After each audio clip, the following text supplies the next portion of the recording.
realistically, I can't expect you to, suppose you cannot answer a question on the Viva. I have to also account that you have forgotten. You knew it during the exam. Right? Exactly. Yeah? Exactly, sir. আমরা আগের উইকে কি লিখেছি এটা মনে থাকবে না obviously. Right. So I will adjust for that. ওইটা তুমি নিজে করে থাকলে দেখলে তোমার মনে হয়ে যাবে। তাই না? ডিটেইল মনে থাকবে না, কিন্তু দেখলে তোমার মনে হয়ে যাবে। Yes, go ahead.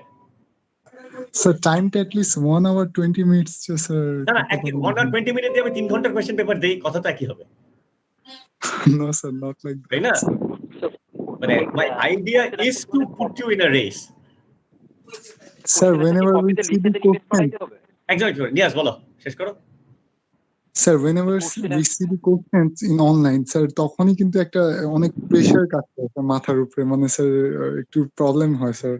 তাই স্যার বললাম, সেটাই তো বলছি, আমি ফেয়ার কি করে করব? এক্স্যাক্টলি প্রেসার তো তোমার জন্য খালি না, সবার জন্য। জি স্যার, সবার কথাই বলছি। ওইটাই তো, তাইলেই তো ফেয়ার হয়ে গেল। সবার জন্য হয় যেটা হাইয়েস্ট, ওটারে আমি ফুল মার্কস ধরলে ওইটাই তো ফেয়ার হয়ে গেল। স্যার হাইয়েস্ট 95 উঠতে পারে স্যার। হ্যাঁ স্যার হাইয়েস্ট 95 উঠতে পারে স্যার। আনলাইকলি। আচ্ছা, ওইটা যদি এমন হয় যে highest is 95 and the second highest is 65, তাহলে আমি সেকেন্ড হাইয়েস্ট কে ফুল মার্কস ধরবো।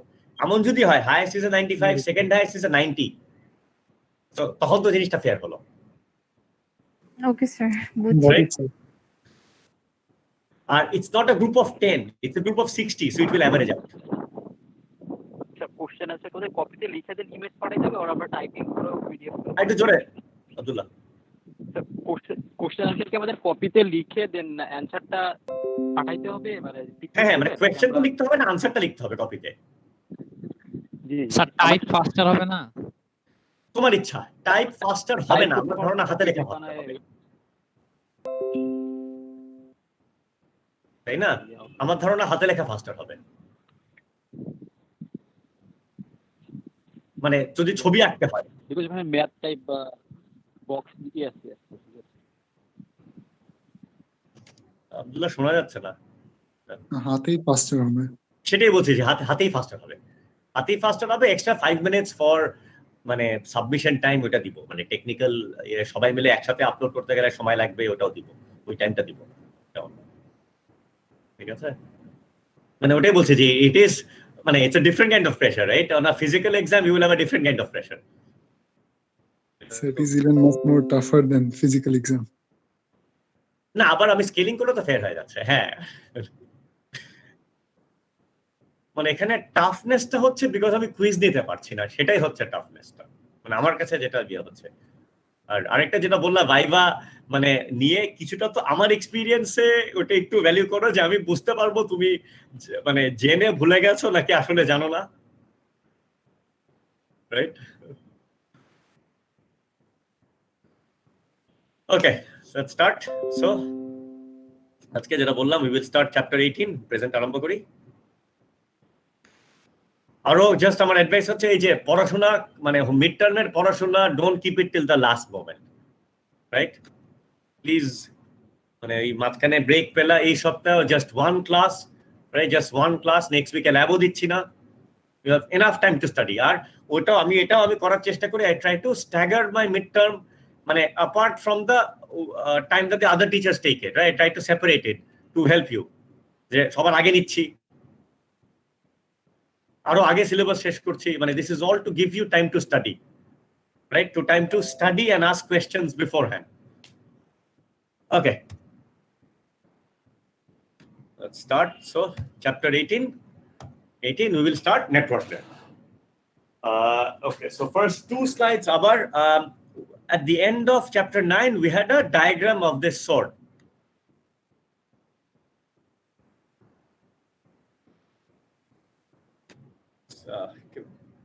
একটা সেকেন্ড দাও আমাকে।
Okay, so the diagram ta bujho, everyone.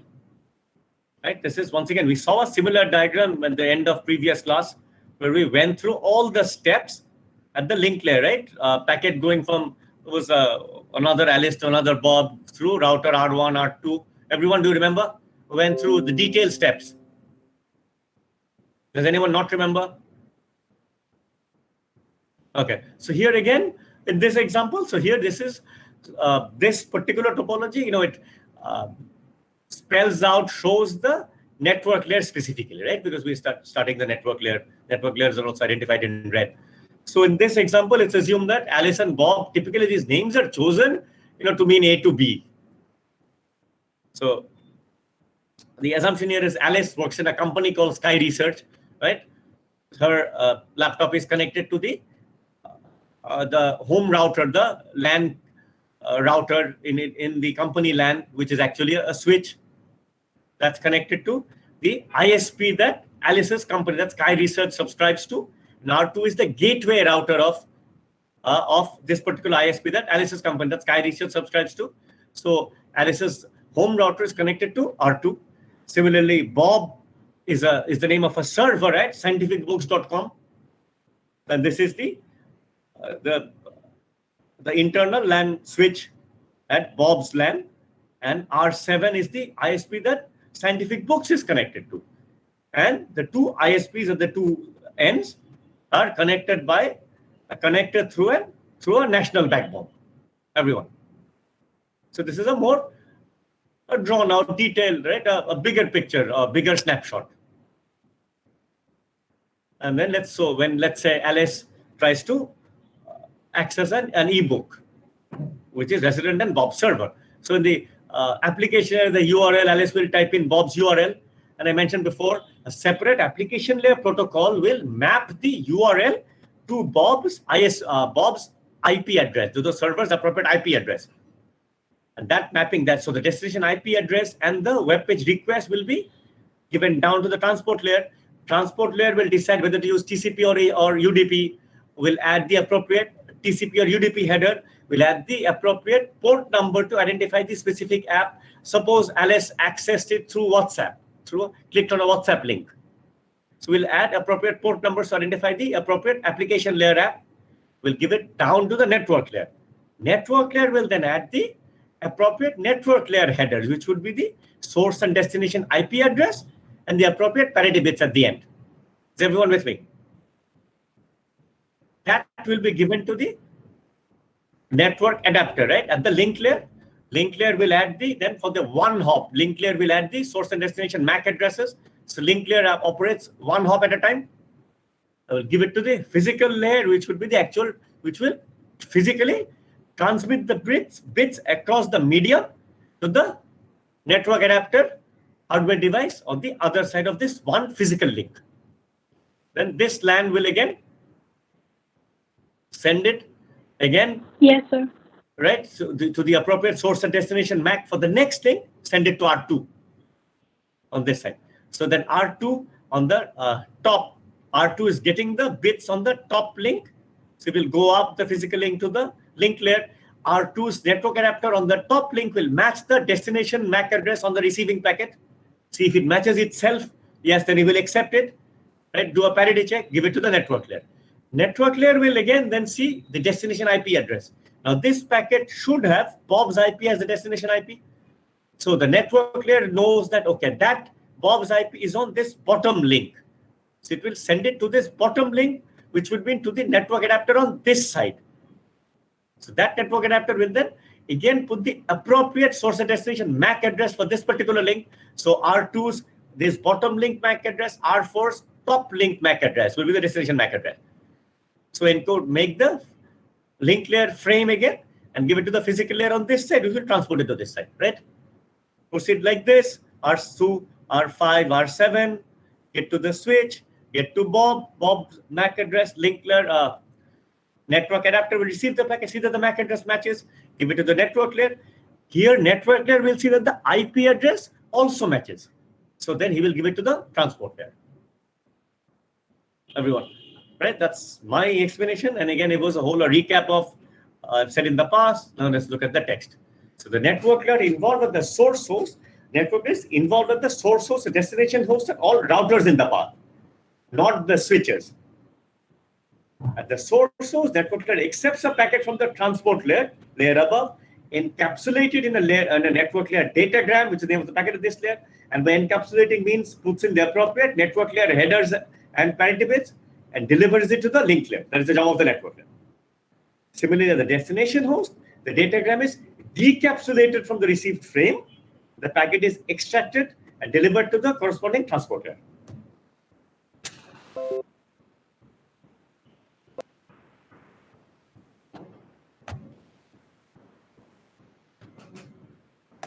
Okay.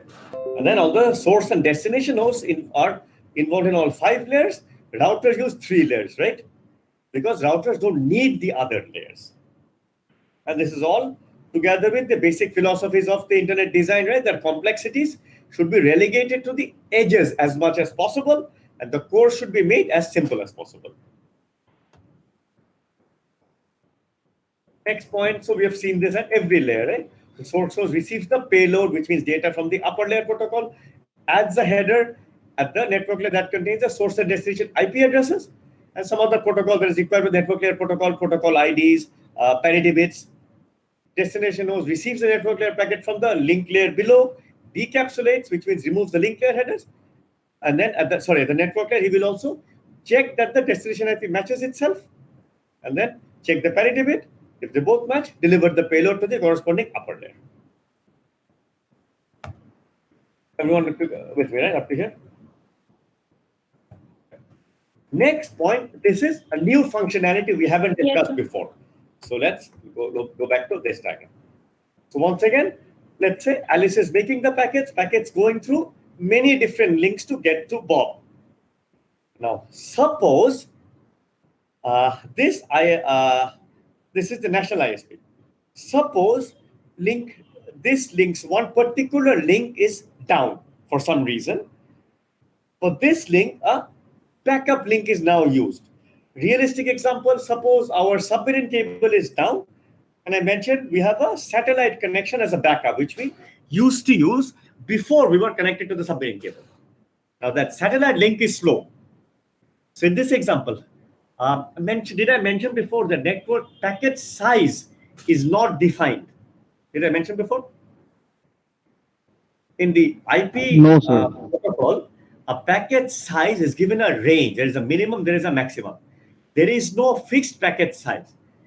There was a parallel protocol to IP that was proposed in the 90s. It was called the ATM technology. ATM does not mean automatic teller machine. It means asynchronous transfer mode. It was a parallel protocol which never became popular. In that protocol, a packet was fixed to be 53 bytes. Somehow never became popular. In IP, there is a minimum and a maximum packet size. There is no fixed packet size. Okay, so the data field is not fixed. Now, a scenario that often occurs is, so suppose you have made 100 byte packets at Alice. It's the entire network supports it, 100 bytes are received at Bob. A common scenario is, or suppose let's say R5 to R7, right? Does everyone follow my mouse pointer? So suppose this link is down, there is an alternate backup link made. And as I keep saying, suppose a realistic scenario is a submarine cable is down, we have a satellite as a backup link. Now it's possible this backup link allows maximum 50 byte packets. And you have been using 100 byte packets. So what can be done? One alternative is to tell everybody using the network to not send packet sizes more than 50 bytes. That is more complex, right? To let the entire internet know that one particular link for the moment is not allowing 100 byte packets. Is everyone with me? Okay. So solution for this scenario that is done is something called fragmentation and reassembly. This means this router R5 has the ability to break an incoming packet into multiple sub-packets. So he will break the 100 byte packet into not 2, he will break it into 3 sub-packets. I will tell you why, because he will also need to add headers during this sub-packetting process. Everyone. So 100 packets he will make into 3 sub-packets. He will number them. Number the sub-packets as sub-packet 1 of 3, 2 of 3, and 3 of 3. He will send the 3 sub-packets on this link. R7 will receive all sub-packets. Again, they may arrive out of sequence. But because the sub-packets are numbered, right? R7 will be able to recombine them. Is everyone with me? And then in the next link, it will forward the packets as a whole. So the other links do not need to know that this particular link broke up that packets into sub-packets, transmitted the sub-packets one at a time, and then repacketized. So that process is called fragmentation and reassembly. So if the source is not allowed to change the content of the packet, unless it is too large for delivery, it needs to be fragmented. If the packet is fragmented at a source or at routers along the path, network layer is responsible for waiting until all the fragments arrive and reassembling them and then delivering them to the upper layer. So routers are not allowed to decapsulate the packets they receive unless the packets need to be fragmented. And obviously, they're not allowed to change source or destination IP address. So this is a very simple process. You just break the packets into sub-packets. You have to, if you break it into sub-packets, you have to number them.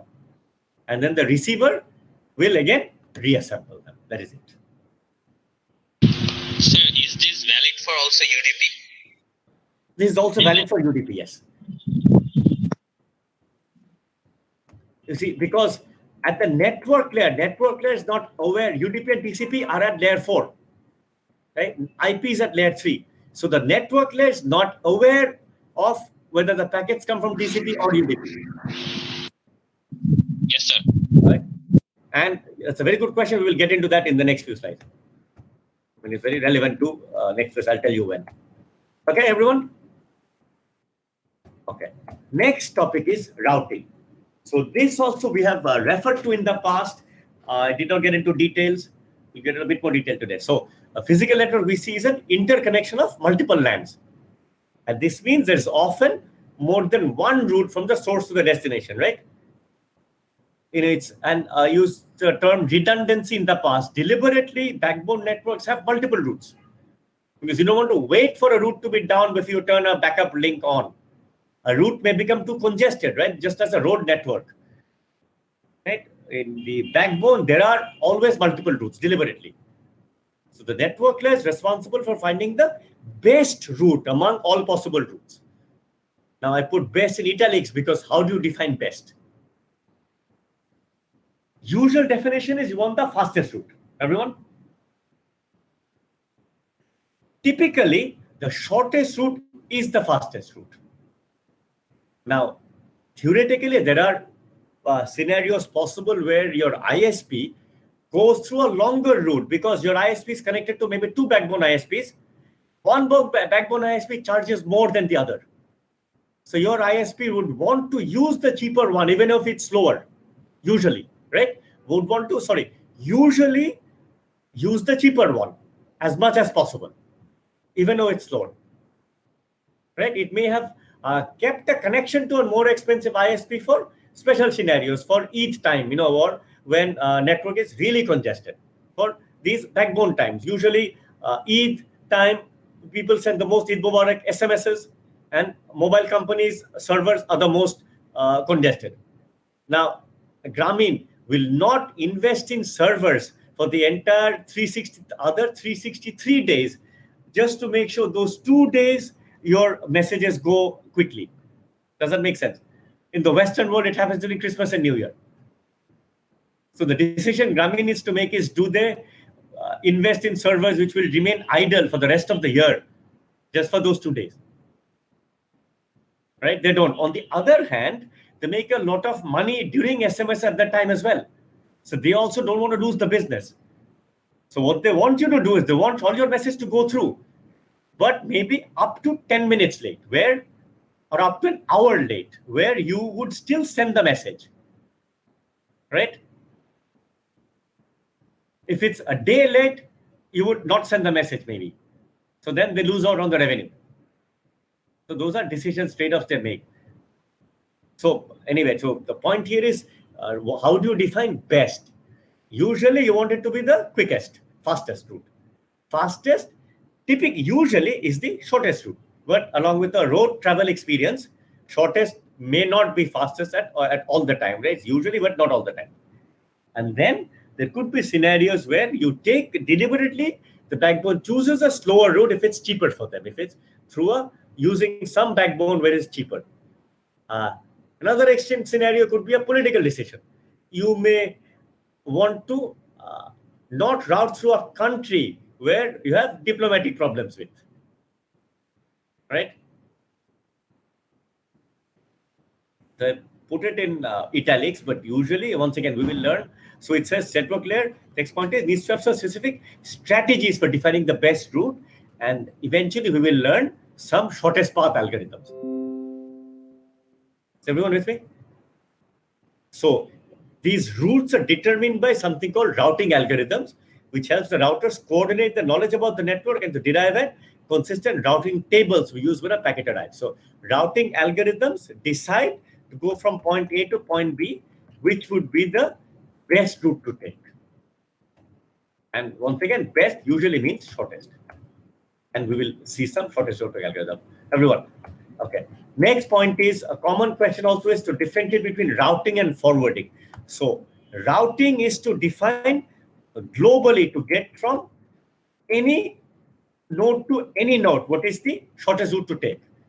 Like based on these routing algorithms, each router determines the forwarding table, everyone.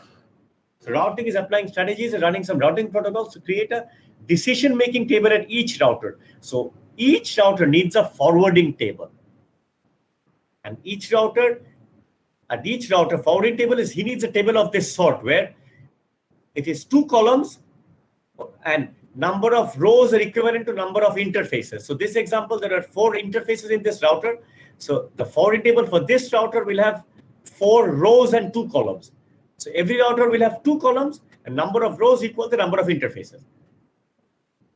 So, okay, in the second column, there will be 1 entry for each output interface. So it should be 4 interfaces, 1, 2, 3, and 4. Sorry, 4 rows. Left column, in every row, it will have a separation of all possible destination IP addresses. So this router, it may receive a packet with, this router's job is when it receives a packet, based on the destination IP address, it must know which output interface to forward this to. Now, the destination IP address in IP version 4 is 32 bits, which means it could have 2 to the 32 possible destination IP addresses. So it must separate. This is a mapping of 2 to the 32 to 4. Everyone. So it must be able to separate all possible IP addresses into one of these 4 groups. Please take a moment to think about this in your head. Sir, by saying output interface, are you trying to mean that it's the RJ45? Yes, ports? it could be RJ45. It could be optical fiber. Right. This router has 4 interfaces, which means this example, this diagram. If R4 gets a packet, it can send it, or there are 2 things it can do. It can send it to this Roman numeral 2 or send it back to R2. It has 2 outgoing interfaces. So it must do one of 2 things with this packet. Obviously, the router will not accept the packet, right? Because it has no higher layer. Its job is only to forward. If R2 gets a packet, there are 3 things it can do. It can send it back to Sky Research. It can send it to R4 or send it to R1. So all possible destination IP addresses must be mapped to one of these 3 things.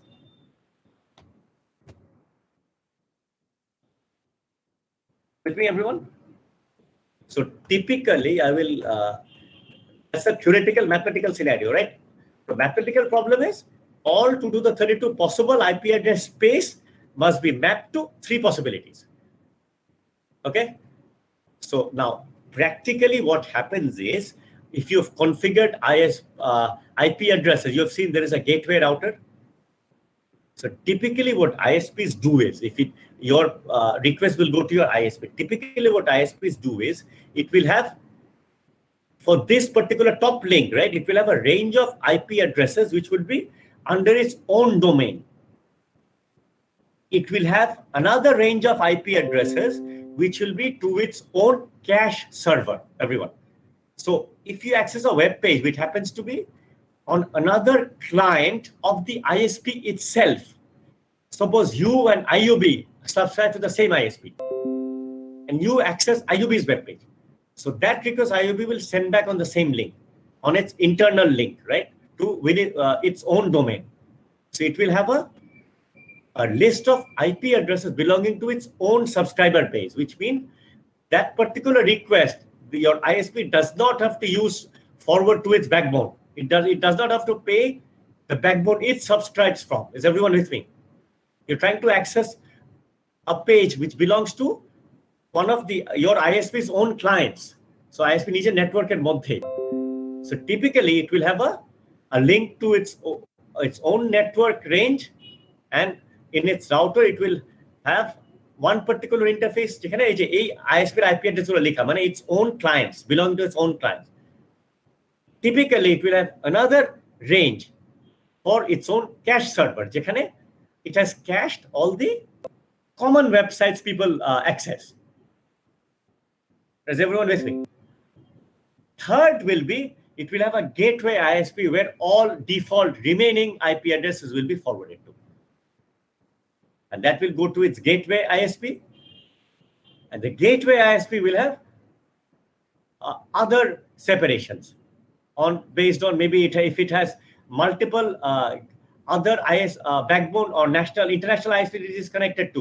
Imagine a physical চিঠি post করা, right? If you mail a physical letter, take you notice করেছো কিনা physical mailbox notice করেছো কোথাও আমাদের post অফিসের? এটা এখন অনেক মানে Yes, sir. হ্যাঁ মানে অনেক ব্যাকডেটেড আর্কেইক একটা সিনারিও, বাট টিপিক্যালি নোটিস করে থাকলে হবে মানে I guess আমি নিজে my own university applications I had to physically mail letters, right? I had to actually physically post letters to universities, to 120 universities in the US. মানে a month, 2 weeks লাগতো for the request to reach. 2 weeks more they would send the application material, মানে the forms physically. So এক মাস. If something is missing, it would be a month for me to request that new form and get it. So typically post offices would have 3 post boxes. ওই post অফিসের এগুলো দেখেছো, ওই cylinder type mail boxes? Yes, sir. Okay, লাল রঙের? জি sir. হ্যাঁ sir.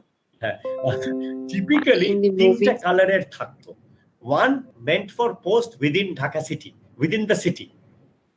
Second, within the country. Third, for international.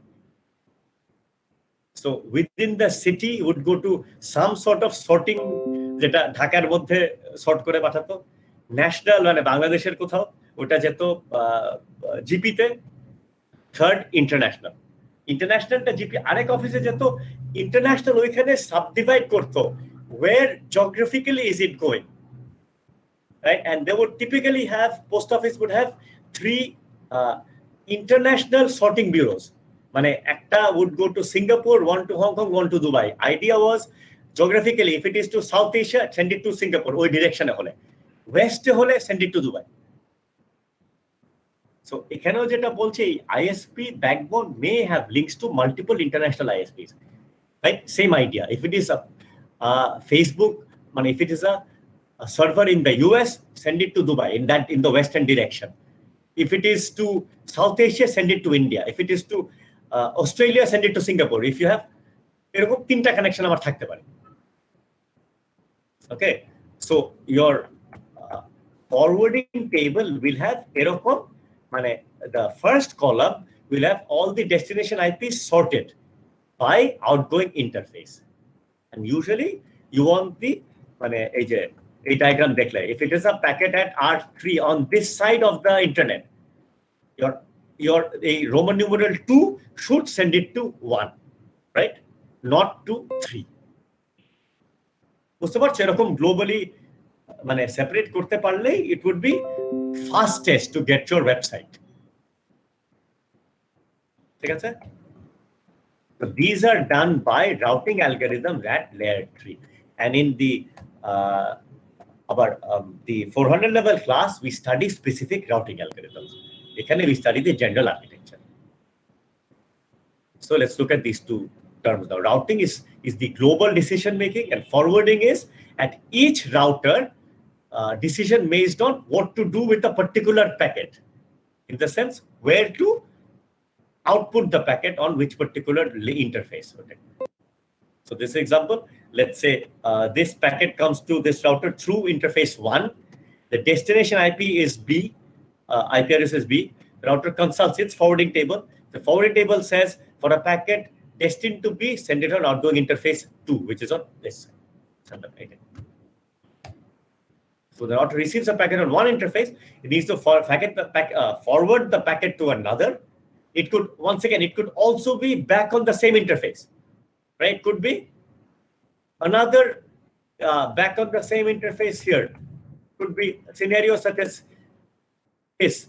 Alice sent it to maybe this particular LAN. This switch could not read the IP address, sent it to R2. R2 knows it is on this side of its own network, on R2's network. It can send it back to the next switch here. It could also happen. So make this, when a router receives a packet on one interface, it needs to forward the packet to another. To make this decision, the router uses the destination IP address, right? To find the corresponding output interface number in the forwarding table. I guess I should mention that just to specify this is destination IP address.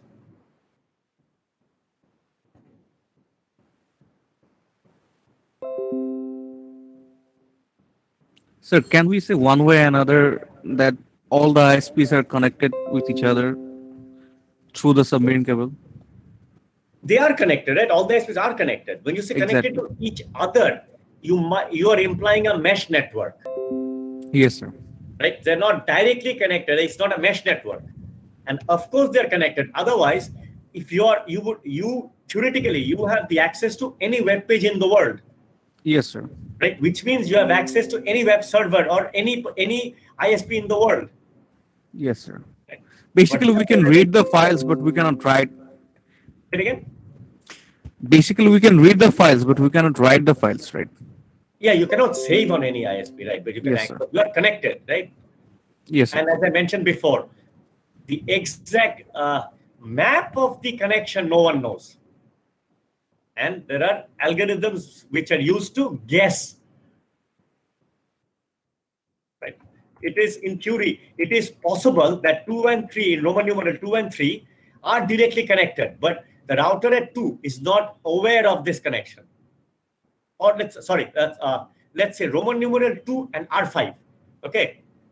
Roman numeral 2 thinks it is connected to R5 by going to 1, going to 3, going to R5. Everyone, this route. It is not aware of this particular link. Oh, well, there's a direct link. It will be aware. I guess, how do I?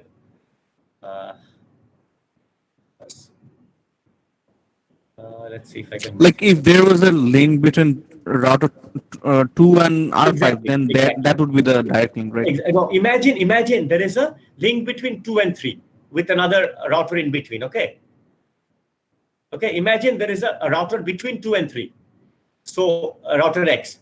So 2 is connected to X. X is connected to 3. 2 may not know that X is connected to 3. And suppose here also there is a Y between 2 and 1. There is a Z between 1 and 3. Okay. So 2 is connected to X and another Y. So 2 is connected to X. X is connected to 3. Everyone. 2 knows it is connected to X. 2 does not know that X is connected to 3. So this way, 2 does not know that 2 can reach 3 in 2 hops using X. Okay, everyone.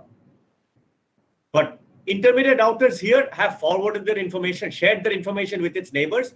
2 knows that it can get to 1 through 2 hops, right? Through this intermediate point.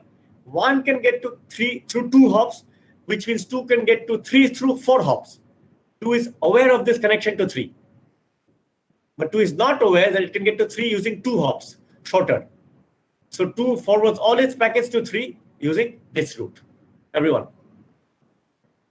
A direct link it is not aware of is a rare string scenario, right? But suppose exactly there is an intermediate point, it's connected by 2 hops, but the other ways it is connected by more than 2 hops. These it is aware of, 2 it is not. And that is possible. So these scenarios, as I mentioned, example, are minimized using different routing algorithm. It is minimized. I did not say it is eliminated. Okay. Okay. Okay. Next topic. All these terms I mentioned in the past. I put a note. Researching the details is left up to the student. But I will not go over all the details again because we have seen some of these happen at every layer. Error control once again means inserting parity bits at the sending side, checking the parity bits at the receiving side. If the parity bits match, send it to the upper layer. If the parity bits do not match, you drop the packets. And then is it resent or not is a function of the upper layer again. Right? Depends on the protocol used. Flow control means not to send at a rate higher than the receiver can process. Congestion control means to slow down if any of the intermediate routers in the network are overwhelmed. Security-based encryption and decryption. Okay. Quality of service, this was initially defined to be in the IP packet header. There were fields defined to put in values to determine the priority of this packet. Right? And quality of service meant a value of priority. QoS was in short. So suppose this particular router, or suppose 3, Roman numeral 3, is getting packets from 1 and 2 to forward to R5. So it is as a queue built up. Now, suppose a particular packet is more important. So this was basically, would packets be allowed to jump the queue? And everyone, would you have the option of VIP packets, which would be allowed to get to the front of the queue? So in the initial architecture, this provision was kept. Suppose this packet is coming from an application which is more important than the others, more time sensitive. Would this packet be allowed to jump the queue? So the provision was that every packet IP field would have a QoS value, and packets would higher queue. So and the queues would be separate queues at each router, and a packet with higher QoS value would be allowed to jump the queue of a lower QoS value. This was the idea. It is not implemented, right? Because it makes the core more complex, and the whole philosophy of the internet is relegate the complexities to the edges. If your packet is more important, if it is dropped at the queues, you use a different protocol to send it at the 2 ends. The routers cannot maintain queues for every packet. So this was the quality of service idea, which was once again put forward in the internet design. It is not used. It did not become popular. I mentioned the ATM parallel technology to IP. There was another one called MPLS, multi-packet label switching, which used this QoS in detail. Each packet there had to be mandatorily be given a QoS value. And the whole MPLS technology itself has become obsolete. This was around the year 2000. Sorry, around the, not 2000, around the year, 2002-3, that MPLS was proposed. When I was doing my PhD, we were taught this in the networking class. Right? That was a topic of research at that point. And people who worked on MPLS research in their PhD, their whole PhD has become obsolete. Okay, so this detail you can search once again. I will not ask questions on what is the specific congestion control in the network layer, right? Because we will do this in layer 4. That is where both flow control and congestion control are in detail used. Okay, let's take another minute's break.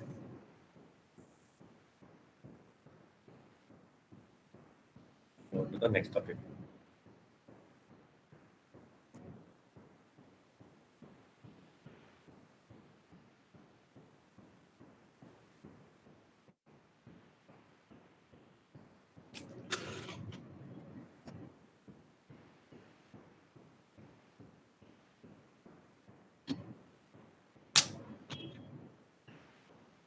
Okay, so let's go back to the first class, right? I separated that.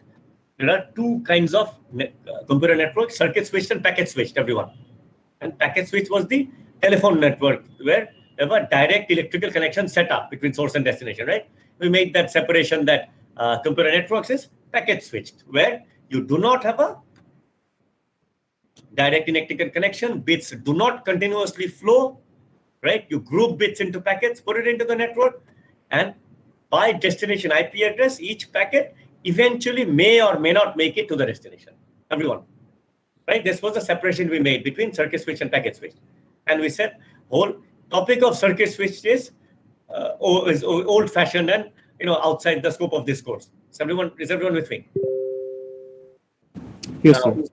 Imagine a tree separation. Now, within packet switch, there is the next level of separation between connection-less and, I mentioned this briefly as well, connection-oriented network.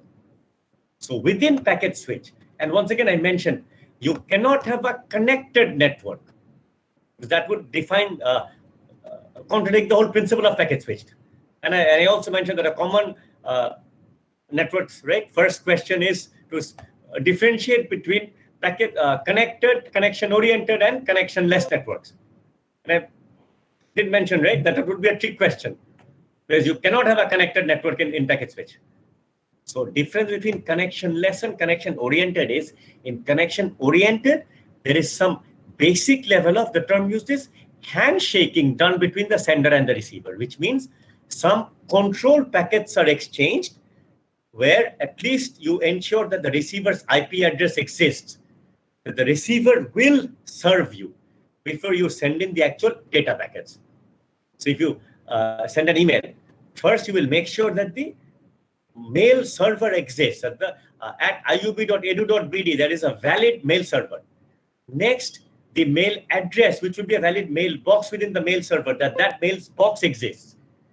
Then you will send the mail request, and the server will send the mail to the client. So that would be the connection-oriented network. And connection-less is you don't even check if the web server exists, right? You send in the request. If it doesn't exist, you will not get a reply. So, and this is at the transport layer, UDP uses a connection-less approach, which means UDP is fast and UDP has less overhead. UDP packets have less overhead. TCP uses a connection-oriented service where you do some sort of handshaking beforehand. Okay, so the network layer was this is at the TCP and UDP at the transport layer. At the network layer, it is only connectionless. So this was, I think someone had a question, right, about some specific network layer not being. Oh, you were asking, right? Does the network layer do this for both TCP and UDP, right? Someone asked. I forgot the specific question. So the network layer is unaware of anything called a UDP. It is unaware of both, and it is unaware of the UDP principle. To the network layer, at the IP layer, IP protocol by definition provides something called best effort service. This is very important. Among the first questions you're likely to encounter in an interview. What does best effort service mean? Like, which means, so let's look at the top two bullet points now. So the network layer was designed to provide a connection-less service in which the network layer protocol treats each packet independently, no packet having any relationship to any other packet. It is not aware of any data, any further details in the packet. In this, suppose the packets in a message may or may not travel the same path to the destination, right? They will rarely travel the same path if it's a large number of packets. May arrive out of order, out of sequence, and may not arrive at all. An intermediate router may become congested and drop the packet. So IP provides, this is called best effort service. And if you want connection oriented, if you want any lost packets to be retransmitted, you will ensure that at layer 4. Okay, so this gives a nice example that the network layer at the sender has a packet is sending 4 packets, 1, 2, 3, and 4 to this receiver. So this is the sender's connection to the backbone router. So the backbone router R1 gets all 4 packets in sequence. It sees the destination IP address of all 4 as this receivers. So, right, which means knows that it must send them all to R5, which is the gateway router for this particular receiver. So it sends R1 to R4. The forwarding table at R1 says to send to R5, send to R4, sends to R4. Forwarding table also says you can also reach R5 through R2 and R3. Okay, so maybe somehow it determines that this link is congested. It sends next packet to R2, and then it sends packet 3 and 4, one after the other, to R3. Now R4 receives packet R1, from R1. R4's forwarding table says destination address for R5, it is directly connected to R5, send it to this particular outgoing link to R5 directly. It sends packet 1 first. Okay. Next, it receives R3, receives both 3 and 4. R3, for some algorithm, due to some algorithm, decides to send 3 to R4, to router R4, packet 4 directly to R5. Okay. Router R2 receives packet R2, packet 2, router R2 sends packet 2 directly to R5. So router R4 has received packet 1 from R1, packet 3 after packet 1 through R3. It will send both to R5. So 3 after 1. Or in this, 1, 2, 3, 4. So in this terminology, in this example, I think 3 comes before 1, everyone. Somehow, R1 has sent packet 1. This route was slow. R1 realized this, so it sent 3 to R3, did not send it directly to R4. And R3 made it through R3, packet 3 made it through R3 to R4 before packet 1, everyone. So we've encountered similar scenarios in the road network, right? You see an intersection is crowded. Often you take a U-turn, right? You take another route and you reach faster. Sir, one question, sir. Please. Sir, at R1, sir, the destination is R5, right? Yes. Sir, but then why sir, packet 3 is going to R3. Okay. So R1 এর forwarding table says R5 এ যাওয়ার জন্য I can send through R4, I can send through R3, I can send through R2. I have 3 redundant options. Okay. So 3টা option থাকলে it will choose once again the fastest one. কিভাবে choose করছে, we're not getting into that's a separate algorithm that R1 runs, separate routing algorithm. So R1 has decided that for packet 1, has decided that initially sending to R5 through R4 is the fastest. So it sends through R4. After sending this, packet 2 এর সময়, it runs the routing algorithm again. It sees that R4 is congested. This link is congested. I can send through R5 faster through R2. Hence, it has sent this packet to R2. Packet 3 এর সময়, based on, again, some routing algorithm, it has decided that sending through R3 is the fastest.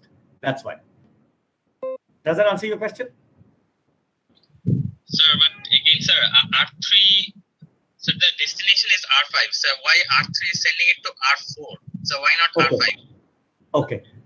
R3, but for some reason, it has decided this is a highway and this is a slow link. It is possible, right? Yes, sir. Right? So R3, some sort of routing algorithm has told R3 that going through R4 is faster than going directly. On the case of packet 3. The particular port, again, it runs the routing algorithm. On the case of packet 4, maybe there was some congestion here. It has decided, okay, now you can send directly. Yes, sir. Okay. So about R4 has reached a example. It shows that R4 has received packet 3. Do link kure faster than it received directly packet 1. So it has sent packet 3 first. So R5 happens to receive packet 2 first, then packet 4, then packet 3, then packet 1. So this is a made up scenario, but these scenarios can occur. And আরো realistic করতে পারতো if a packet is dropped. R4 does, R5 has a packet missing. এটাও হতে পারতো. right? That would have made it even more realistic. But this receiver will reassemble the packets and send it upstairs with it. Text key bole. And if a connection-oriented service is desired, which once again means you want some sort of handshaking. Connection, let's say if a packet is dropped, it is dropped. Right? In a connection-oriented, upper layer may or ask for it. Okay, okay. One more break. We'll do the last topic of today after that. You can go through the previous slides.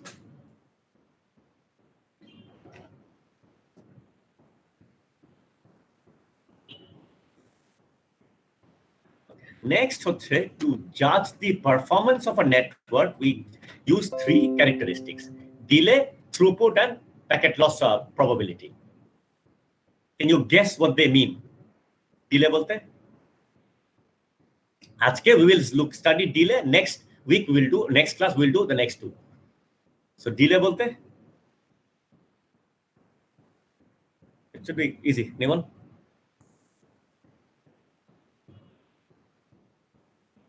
It sounds a too easy a question.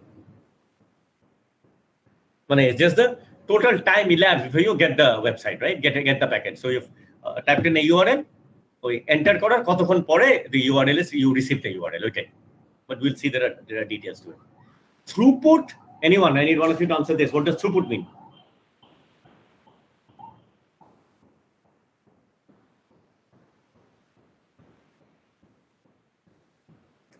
The amount of material passing through the system. No. This is the data rate or this is the speed. Bits per second যেটা আমরা বলি। এটাও বলেছি, the common terminology people use the term bandwidth, which is wrong. Right? Bandwidth is the amount of spectrum in megahertz that the transmission company buys from BTRC. That is connected, and throughput means the data rate.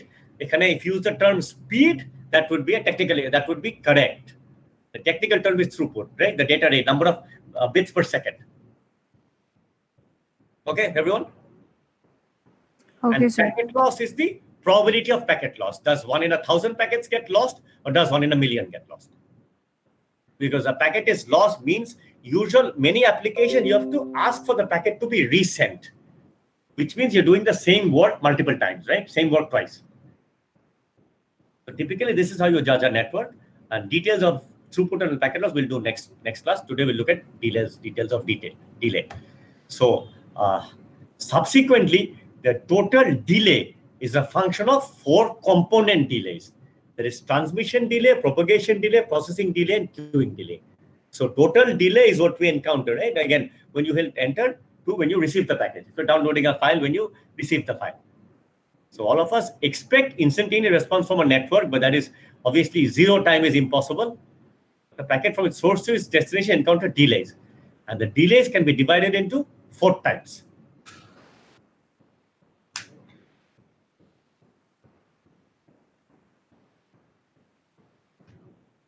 Okay. There are 4 components basically, and total delay is a summation of 4 delays. So mentioned in the beginning of this class, right? So on today's class and the next class, if I give you exam questions, I'll give you more detailed suggestions. So from today's class, questions can be what? First, give you a diagram of this sort of a network topology and ask you to explain the packet flow. That will be a pain for me to check. Maybe I will not do that. Next is explain the difference between what is fragmentation and reassembly, right? Definitions. What is routing and forwarding? I can give you different IP addresses and a topology of this sort, and then tell you to read the forwarding table and tell me which interface it will go out to, right? Will the packet be forwarded to? That will be a very trivial question. Definition of these, I probably will not do. Difference between connection-less and connection-oriented. What is best effort service? Everyone? Okay. So, do these questions sound difficult? Anyone? Right? Sound very straightforward, right? And this, everyone? Anyone? Right? I mean, do they sound fair? Next is, I can tell you to calculate total delay. So if you have to calculate total delay, that would mean you will have to calculate the 4 components and add them up and calculate them appropriately. Okay? And that would also be an indirect way of testing if you know the definition of these 4 components. So today, like also in the beginning, I mentioned, I'll give you an example where you might need to refer to the book for a detail.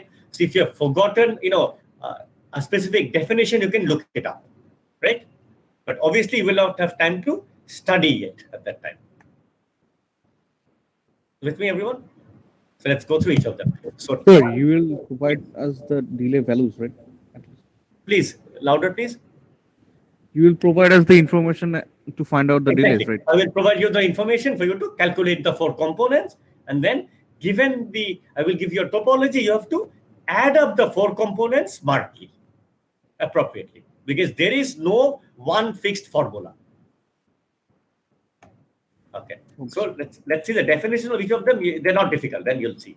So okay, transmission delay means when you have bought your own home routers, right? You've bought when you bought laptops with high-speed network adapters. Have you ever checked the network speed you get with the value on the network adapter, with the value on your home router? Anyone? Yes, sir. Do you ever get that speed? Not totally. I don't get the full speed Close actually. to the speed? Can I you doubt repeat, you sir? will ever get close to that speed. The reason is, I'll tell you why.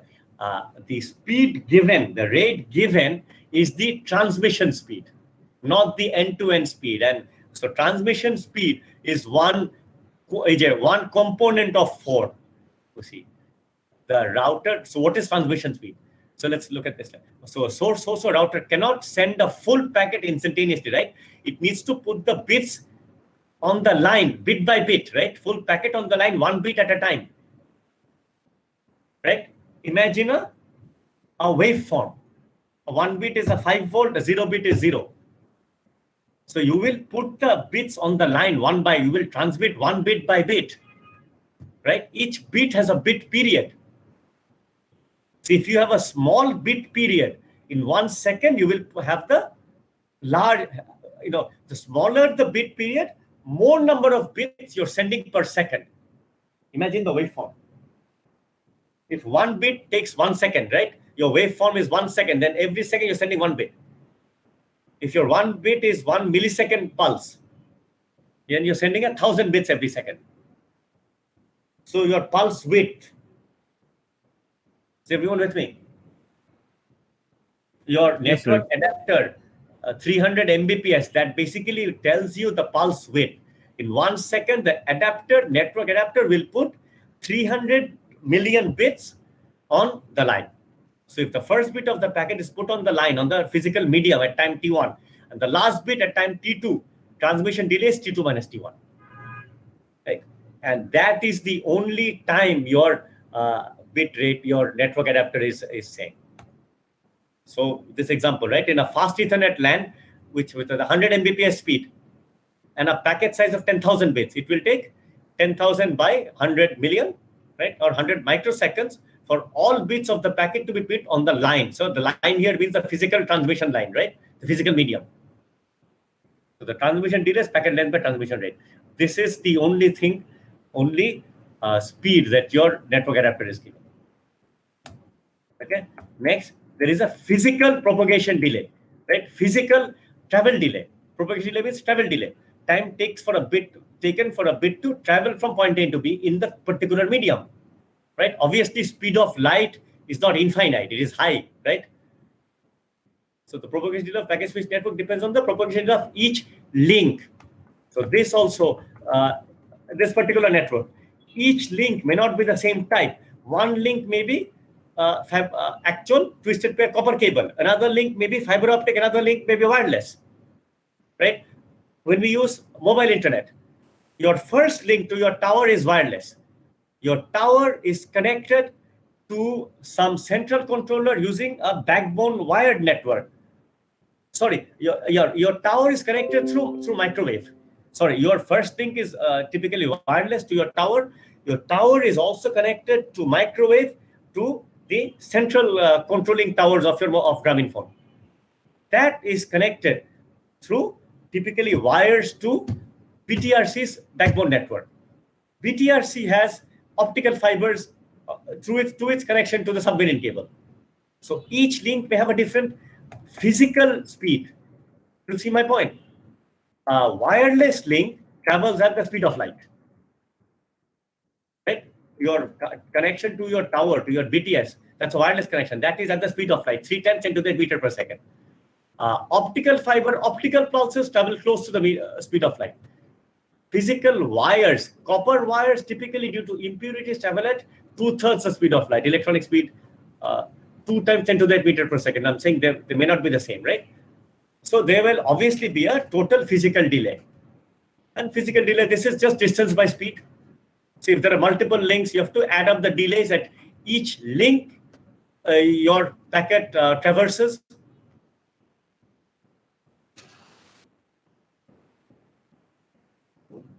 This is just proper detail accounting, right? It's not delay, not problem. It just could be a long detail problem. Okay, these two done. Okay, processing delay. So this is imagine all the activities that each router does, right? The packet needs to obviously go up the protocol stack at each router. At a switch, go from layer 1 to layer 2, right? The left side receiving network adapter must unpack it basically, right? Unravel the frame, give it a network layer. That gives it to the sending network layer, link layer network adapter that must reframe it, right? It must check the parity bit at each layer. It must check the first parse the, right? Determine the packet header field. Identify the packet header field, then check the MAC address with its own address. So all that takes time. So that is the processing delay. Processing delay is time required for each node to receive a packet from its input port, parse the header to perform any error detection and detection procedure, right? And and they decapsulate and encapsulate, deliver the packet to the output port. I said also add decapsulate and encapsulate. And I should also add and encapsulate. Yeah.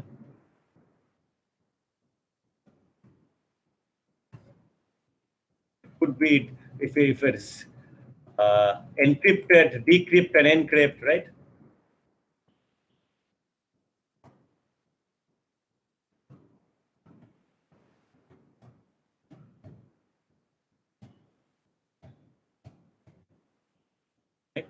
So processing delay. So this is the processing delay. So there are 2 encapsulates.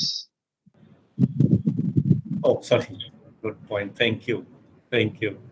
We'll encapsulate first and decapsulate. Yeah, thank you. Glad to see once again that you're reading in detail. I hope you read the book in detail as well, at least once.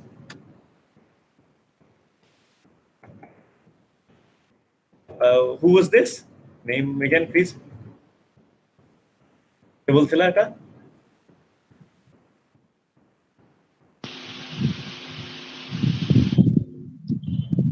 নামটা বলবা? Sir Abdullah Alamin. Abdullah, okay. Yeah. No, once again, thank you for reading in such detail. Thank you, sir.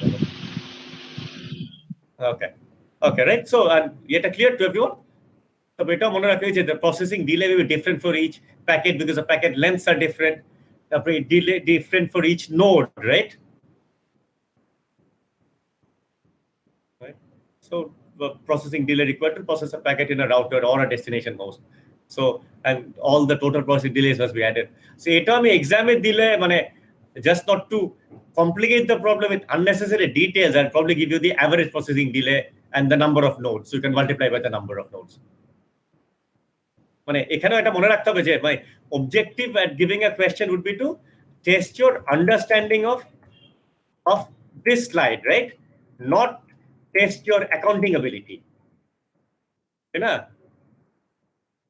I will not give too many unnecessary details. আমি 5টা link দিব না যে 2টা link add করতে পারলে 5টা পারবে ঠিক আছে আচ্ছা নেক্সট হচ্ছে queuing delay. This means the amount spent in queue at any node. So router has an input queue connected to each of its input ports to store packets waiting to be processed, right?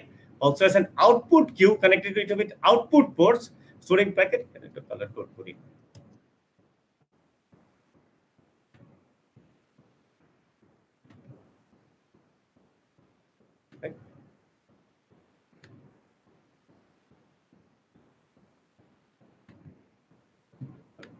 Output queue, output ports storing waiting to be processed, right?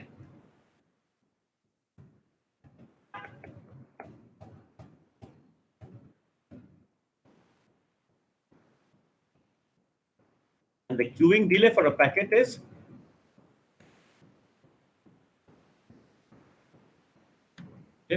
measured as the time a packet waits in the total queues, in the input-output queues in a router. So the time packet waits in input-output queues in a router. A scenario দেখো. So here, R4 receives a packet from upon two interfaces and both going out on the same interface. So the output network adapter has, suppose they both received faster than the sending time, right? Both is 1 millisecond apart, right? R4 hasn't finished sending packet 3 before it receives packet 1. It receives 3 before 1, but মানে 3 পাঠানো শেষ করার আগেই 1টা পেয়ে গেছে. So it must wait in the output queue. Let's say R3, it has received both 3 and 4, one after the other.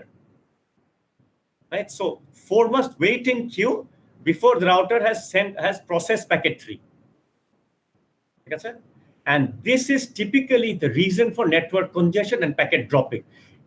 R3, each input router has a fixed buffer. Each output router has a fixed buffer. So if it keeps on receiving packets faster than it can process, the input buffers will keep on filling up. And once the buffer has filled up, the next arriving packet will be dropped. So the receiver will not even know that it has received a packet, right? Because maybe the first router in the path dropped the packet. And that is the primary reason for packet loss. So then, if it's a UDP, if suppose it's a frame in a live TV telecast, right? Live event telecast, receiver will ignore the frame. If it's TCP, let's say sending an email packet, the upper layer will ask for the packet to be retransmitted. So is everyone with me, right? These 4. One more slide left. Please go over the 4 components, then we'll see the last slide.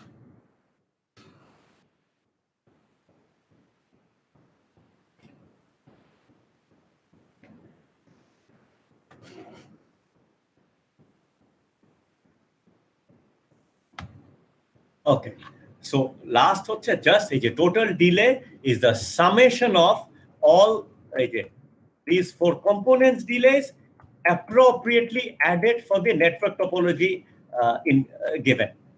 Once again, everyone, please listen to what I'm saying. The total delay is the sum of all these component delays appropriately added for the given topology. Reason I'm saying this is a boite they gave you one total delay formula for their example.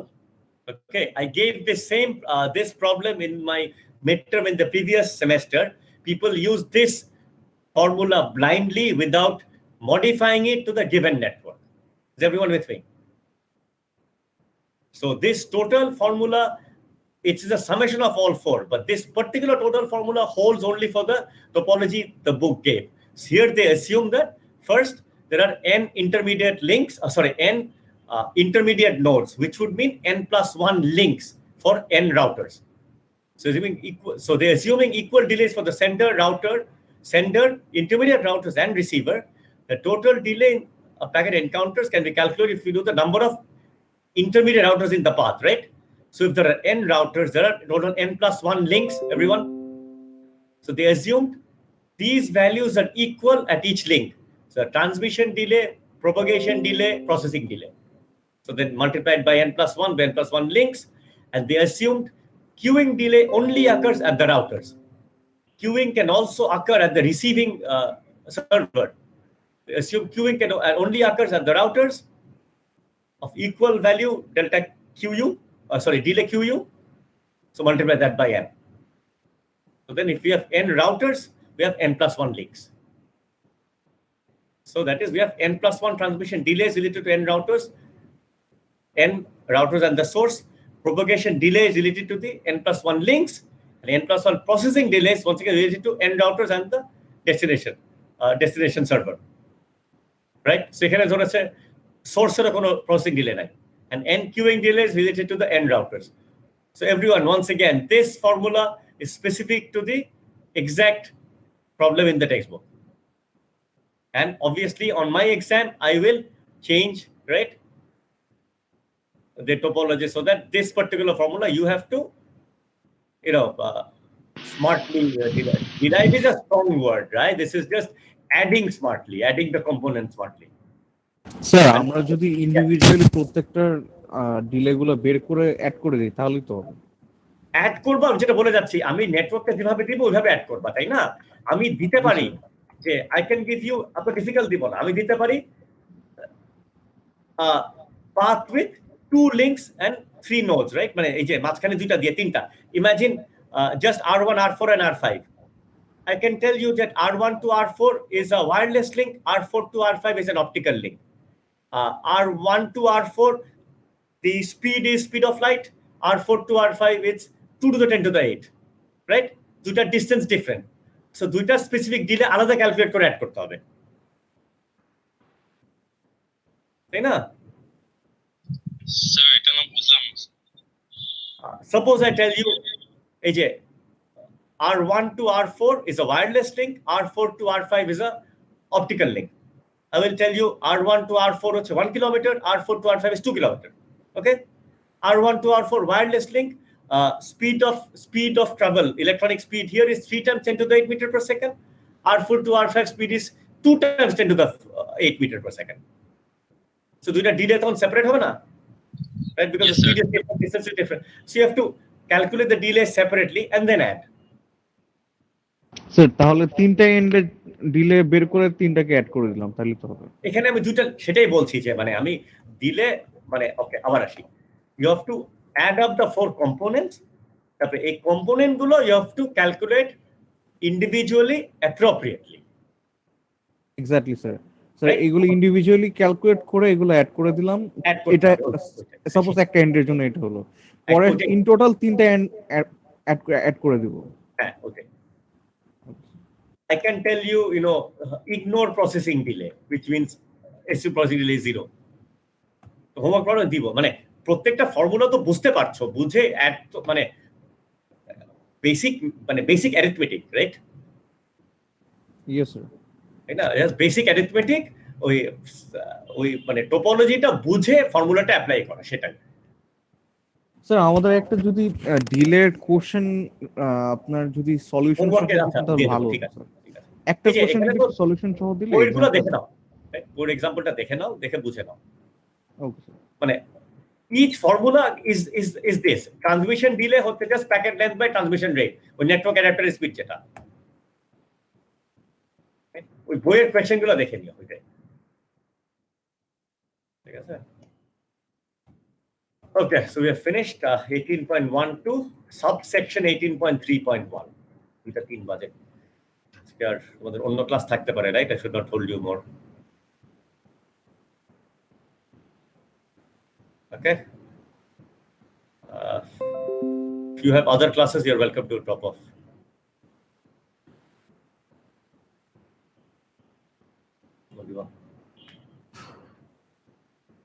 So next class হচ্ছে next Monday, right? Monday, we midterm is on the 14th. So এই পর্যন্ত next Monday class midterm এ দিব কিনা Monday decide করি, হ্যাঁ? মানে আরো একটা মানে thing I'm thinking is এই যে I have about 16 lectures in the course. So if I can finish 8 before the midterm is the 6th week is the midterm week. If I can finish 8, will be exactly halfway done. then 6-week midterm week, then again another 8 lectures. So if I can take week 7, 8, 9, 10, another 4 weeks, let's say, you can have 11th, week 11 again off, week 12 we can take the final before your, before the final of the other courses. Right, so that's why I want to finish next lecture 8, at least finish lecture 8 next Monday. Okay, whether to have it included in the midterm syllabus or not, we can decide on Monday. Right, I don't mind not including. Right, but up to here is definitely in the midterm syllabus. And I gave you enough example hints on, right, what questions, specific hints on possible questions on today's lecture.